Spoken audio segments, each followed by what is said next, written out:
The first sound is rain, steady, relentless, like a memory refusing to end. Elias opens his eyes to the faint hum of the city he once called home. His breath, fogging against the cold light, filtering through half-drawn blinds. His body feels wrong, heavier, too real, too alive. The laughter still echoes, not as sound but as pressure, pulsing behind his eyes. He stands slowly, tracing the outlines of furniture he hasn't owned in years. The calendar on the wall reads October 2018, 3 years before his death. A small note in his own handwriting says, "Don't forget to smile tonight." He exhales, and the world seems to hold its breath with him. The apartment smells of dust, ink, and stale dreams. Outside, the street hums with the same indifference he remembers. Elias realizes with a chill of awe and terror that he's been given back what no one should ever touch again. Time. The phone finally rings. A sound he hasn't heard in years, yet knows intimately. Elias stares at it, unable to breathe. On the third ring, he answers. A woman's voice, soft and disbelieving, says his name. "Elias!" It's Clara, the living version, the one who cried beside his grave. Her tone carries no grief now, only a tentative joy that cuts through him like glass. She reminds him about a comedy show tonight, the same night his note warned him to smile. The realization claws at him. This is the night it all began. He agrees to meet her, voice steady, but eyes wide with dread. When the call ends, he grips the receiver, trembling. The laughter echoes again, softer this time, almost sympathetic. The bar smells of whiskey, nostalgia, and rain-soaked coats. Elias steps inside, the weight of memory pressing against him. The laughter hits first, sharp, familiar, and alive. Jonas sits at their old booth, drink raised, wearing that same crooked grin. Clara waves, radiant in the amber glow of hanging bulbs. It's exactly as it was before the night went wrong. Elias forces a smile, the muscles in his face straining as if fighting memory itself. Every glance, every word feels like déjà vu painted over regret. He laughs when they laugh, but inside he's counting minutes, trying to remember the sequence of betrayal. Jonas leans forward, grinning wide, and tells the same joke that once started everything. Elias hears it as though from underwater, each syllable distorted by memory. Laughter erupts, but Elias remains still. The others notice too late. The rhythm shifts. Clara's smile falters. Jonas clears his throat, uneasy.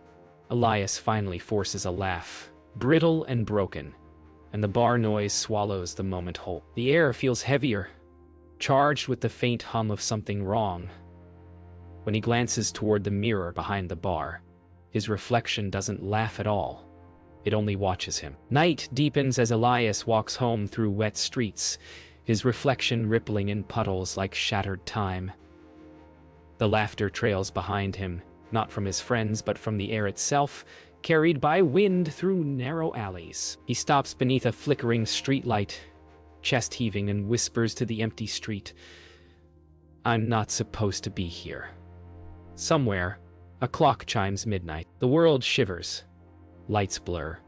And for a fleeting second he sees himself walking the other way, older, colder, already dead. Their eyes meet, and both versions stop. The laughter fades. Silence claims the street. Morning filters through cracked blinds like a soft interrogation. Elias wakes to the same gray light, but feels the air differently, denser, more deliberate. He moves cautiously, aware that every gesture could fracture this borrowed timeline. The typewriter still sits where he left it, yet the page has changed. "You are not supposed to be here." His breath catches. Outside, the city carries on with cruel indifference. The laughter that haunted him all night has retreated, replaced by silence too deep to trust. He studies his face in the mirror. 32 years old, newly alive, yet marked by the memory of dying. When he opens the door, the corridor smells of fresh paint, as though the building itself has reset. Somewhere beyond that door waits Clara, 28, warm and alive. And Jonas, 33, unchanged. This time he vows he will rewrite the ending. The cafe hums with lazy morning chatter and the hiss of milk steaming. Clara sits by the window, radiant in sunlight, her hair tied back, fingers wrapped around a mug that fogs faintly in the cold air. Elias hesitates before approaching. The sight of her, so vivid, feels like a sin against time itself. She looks up, eyes soft with recognition but unaware of the weight behind his smile. Their small talk drifts between weather, work, and things he already knows will go wrong. Her laughter carries no malice here, only warmth. He feels the fragile beauty of the moment and the unbearable truth that he's reliving borrowed grace. Later that day, Elias finds Jonas outside the same rehearsal club they once shared, cigarette balanced between two fingers, posture loose with practiced charm. Jonas looks unchanged, confident, magnetic, unaware of the envy and guilt that will one day poison them both. He greets Elias with a laugh that cuts through years like nothing ever happened. Elias studies him, hearing echoes of the night he died. Jonas' voice in the dark, laughter sharp as betrayal. But now, the sound carries innocence again. It's the cruelest mercy fate could give. To hear the voice of the man who killed you before he ever meant to. Mira listens without judgment, her gaze steady, voice calm. The office is lined with books and muted colors, a sanctuary of reason against his unraveling reality. Elias doesn't tell her everything, only that he's having vivid dreams. She leans forward, empathy radiating in her posture. He remembers her future self, the woman who once whispered an apology beside his coffin. Now she's alive, 27, analytical, hopeful. The smell of tea drifts between them as he speaks, words trembling at the edge of confession. Her advice is simple. You're not trapped in your past, Elias. You're carrying it. He nearly laughs at the irony. If only she knew how literal that was. That night, Elias dreams of laughter. But this time it's reversed, running backward into silence. When he wakes, his apartment feels subtly altered. The clock ticks slower. The note on his wall now reads, "Don't forget what they became." He steps into the hall, and for a second, the wallpaper flickers between past and present. His pulse quickens. The air bends, whispering with phantom voices. He realizes the past isn't waiting to be changed. It's watching him change it. Every choice sends ripples outward, rewriting the laughter, the love, the betrayal. He stares out at the city through the rain, the glow of neon reflected in his eyes, and whispers, "Then let it watch." The city feels off-kilter, as if reality forgot its rhythm. Elias wakes before dawn to the sound of wings. Not birds, but something heavier, mechanical, echoing faintly through the walls. He looks outside and sees nothing but fog swallowing the skyline. His apartment hums like a living thing. The photo on his nightstand, Clara, Jonas, and himself, is subtly different now. Clara's hand no longer rests on his shoulder. Jonas' smile looks more forced. The laughter that once haunted him seems muted, waiting. Elias realizes that each conversation, each decision since his return, has shifted the pattern. Fate is no longer static. It's fluid, rewriting itself around his defiance. But with every change, he feels a piece of his original memory dissolve. He wonders which version of himself is dying now. The man he was, or the one he's becoming. Elias walks through streets that no longer align with memory. Buildings appear where empty lots used to be. The air smells of rain on stone instead of asphalt. He recognizes a mural of laughter, painted faces mid-smile, that never existed before. Every step feels heavier, like wading through time. He senses the world reshaping around his heartbeat, bending to contain him. Across the street, he sees Clara photographing the mural, unaware that the painting's faces include her own, Jonas's and his. She waves when she spots him, unaware that fate just painted her portrait before her death. Elias forces a smile, pretending it's just coincidence, but the mural's eyes follow him long after he turns away. Jonas is already on stage when Elias enters the rehearsal hall. The place smells of sawdust and spotlights, the same stage where Elias once learned how to make strangers love him for 5 minutes at a time. Jonas' timing is perfect. He always had that effortless rhythm, but tonight, his jokes feel wrong, twisted by lines that Elias never heard before. The laughter from the small audience ripples unevenly, artificial. When Jonas spots Elias, he smirks. "Didn't think you'd show up," he says. Elias forces a grin, applauding, though every clap feels like striking a match. He knows now. The timeline isn't just changing, Jonas is too. The envy beneath his charm grows visible, like a wound under stage light. Clara shows him a photograph she took that morning, the mural glowing beneath sunlight, colors vibrant and unreal. But in the printed image, the mural has changed again.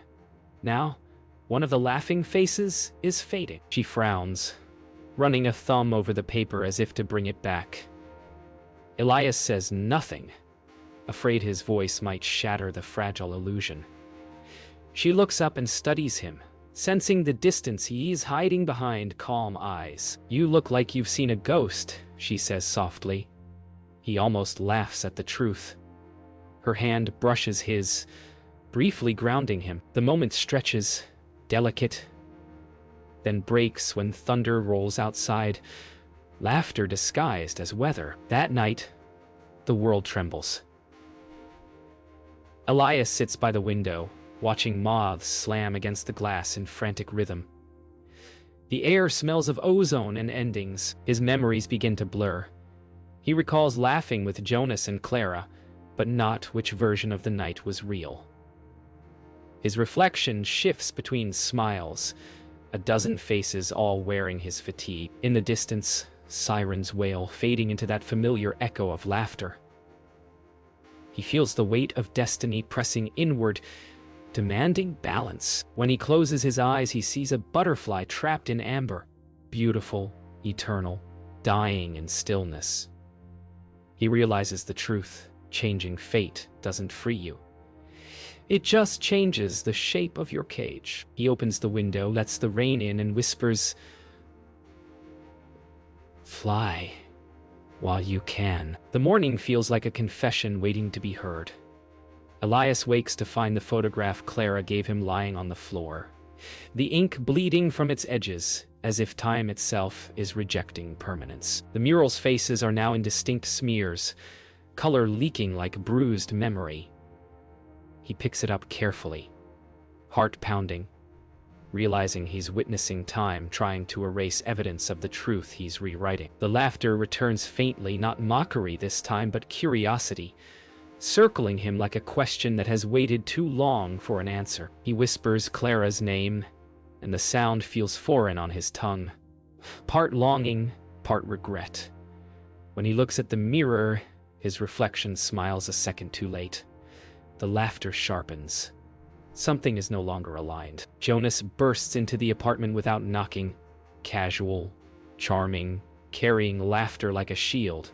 He jokes about last night's show, about Clara's art, about life moving forward. But Elias can feel the tension under his voice.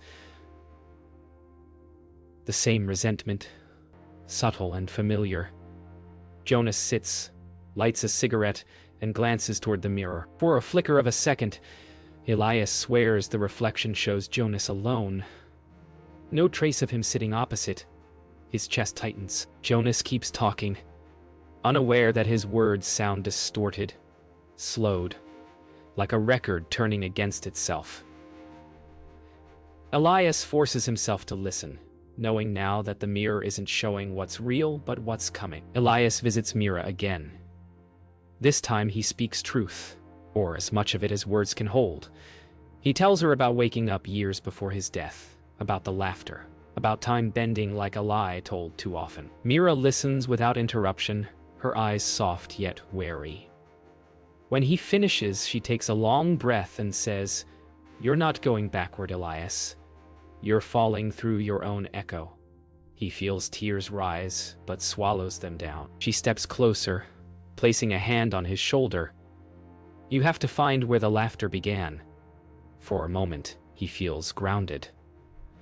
But as she moves, he catches her reflection in the window, and it isn't her. It's Clara, staring back at him with eyes full of sorrow. Clara doesn't answer her phone for 3 days. When Elias finally finds her, she's sitting on the floor of her studio, surrounded by torn photographs and undeveloped negatives. Her eyes are red, her hands stained with chemicals. She tells him she's been seeing doubles, herself in reflections, laughing without sound. "Maybe we broke something," she says softly. Elias wants to tell her everything, but fear grips him. The more truth he reveals, the more reality will shift, and he isn't sure who it will hurt next. She takes his hand, trembling. "Promise me you'll stop digging." He nods, lying to protect her. As she leans her head on his shoulder, the laughter seeps faintly through the walls again, distant but deliberate. That night, Elias returns home and faces the mirror again. It stands like a silent witness, cracked slightly at the corner. The laughter is louder now, coming from within the glass, layered with voices he almost recognizes. Jonas, Clara, even his own. He reaches out, fingers trembling, and the surface ripples like water. His reflection smiles wider than he does, then begins to speak without sound. Panic claws through him. He backs away, but the reflection steps forward, pressing its palm against the inside of the glass. A faint crack forms between them, spidering outward. Elias realizes he's no longer looking at a reflection.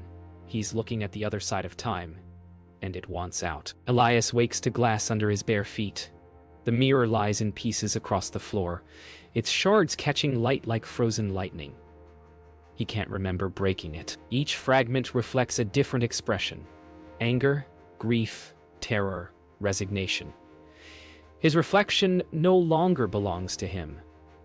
The apartment feels wrong again, smaller, walls breathing like a pulse. He kneels, touching one shard, and sees another Elias staring back, lips moving in silence. Then a faint voice seeps through. His own, whispering, "Stop." He jerks his hand back, bleeding from a shallow cut. The laughter returns, twisted and metallic, resonating through every shard. It isn't coming from the air anymore. It's inside him now, echoing where his heartbeat used to be. Jonas opens the door before Elias can knock, as if expecting him. The two men stare at each other in silence that feels heavy with years of unspoken truth. Jonas laughs first. That same confident, careless sound that once charmed everyone and killed something inside Elias. "You've been acting strange," Jonas says. "Like you know something I don't." Elias steps closer, voice steady but cold. "I do." The air crackles between them. Jonas' smile falters. Beneath his bravado, Elias finally sees fear. Not of him, but of the guilt Jonas pretends doesn't exist. "Tell me," Elias says quietly, "what really happened that night?" Jonas looks away, muttering, "You wouldn't believe me if I did." For the first time, Elias doesn't laugh. Later that night, Elias rummages through Jonas' old files, desperate for proof. He finds a dusty USB drive labeled Real 5 Mercy Bar. He plugs it in, trembling. The screen fills with grainy footage. Himself on stage, telling jokes, laughter erupting. But halfway through, the sound distorts. The laughter deepens, slows, becomes inhuman. The camera tilts to the audience, Clara and Jonas at the table whispering. Then the power cuts, and the final frame freezes on Elias' face mid-smile. His recorded self turns toward the camera, eyes black, whispering something inaudible. The screen flickers, and for a heartbeat, his reflection in the monitor moves differently. He realizes he isn't watching the past.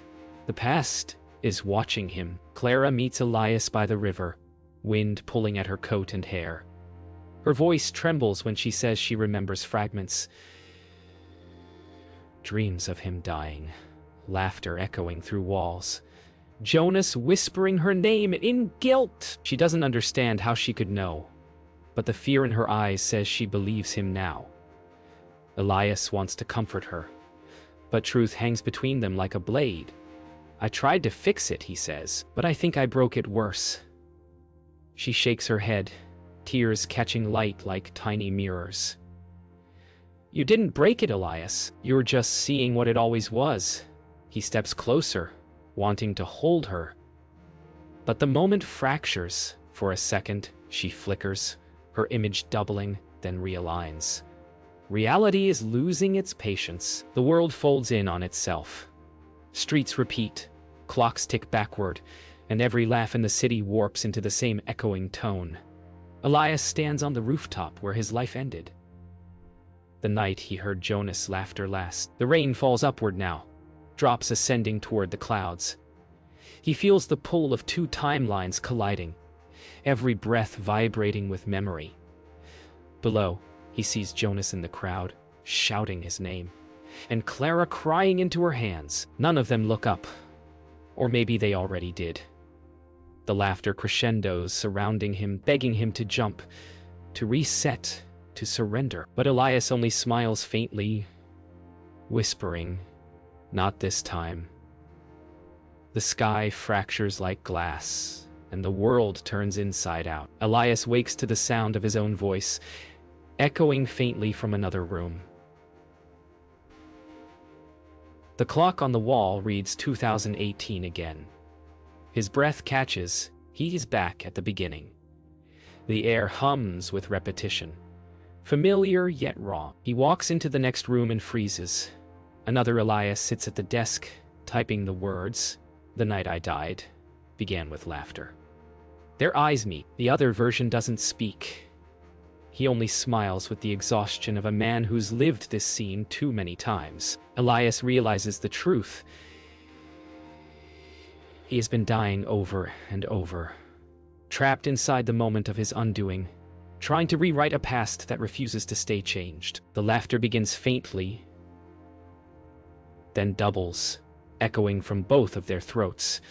Time has stopped pretending. He walks outside, disoriented.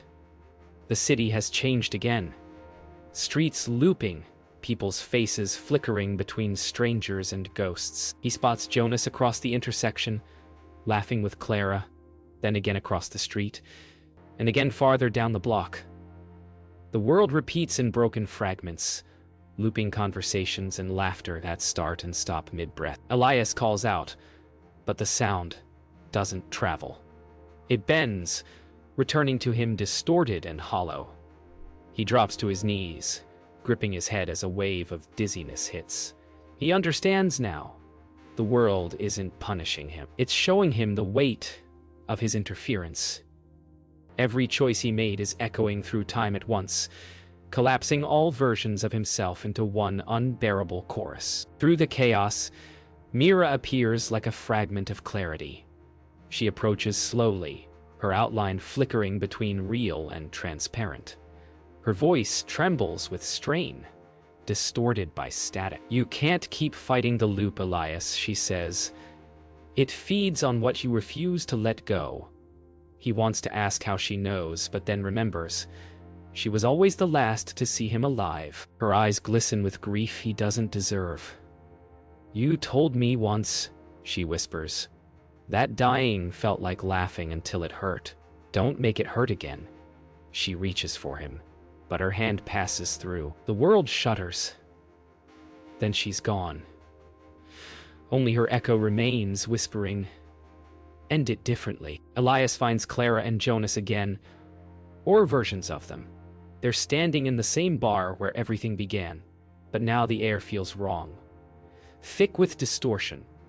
The jukebox hums a song in reverse. Jonas' laughter sounds mechanical, hollow. Clara's eyes are vacant, yet full of sorrow.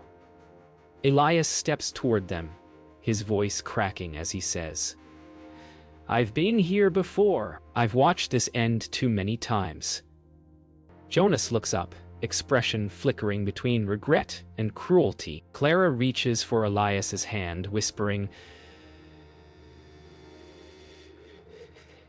"Then stop watching." He realizes she's right. He's never truly acted, only observed. The laughter crescendos again, shaking the walls.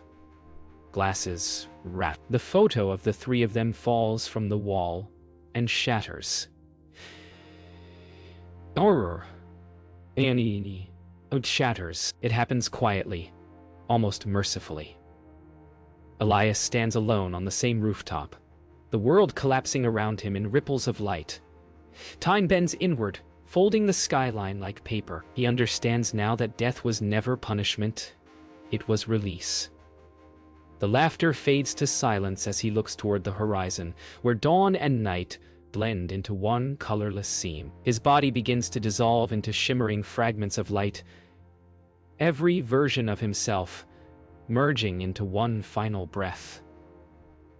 "No more loops," he whispers.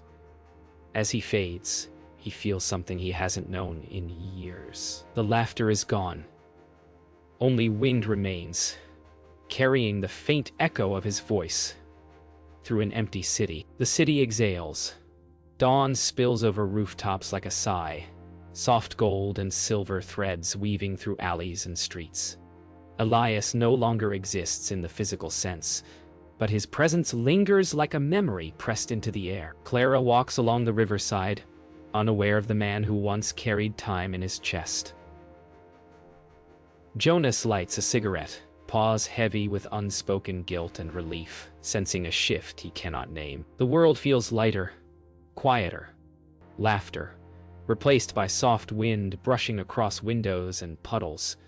Somewhere, the echoes of what was and what could have been fold into themselves, leaving a space for life to begin again. Time is not rewritten. It is forgiven. Clara pauses to photograph the first sunbeam hitting the mural she once painted, unaware it contains hints of what Elias tried to fix. She smiles faintly, feeling inexplicable warmth, as though the world just shifted on its axis without her noticing. Somewhere in her chest, she carries the memory of a presence she cannot name.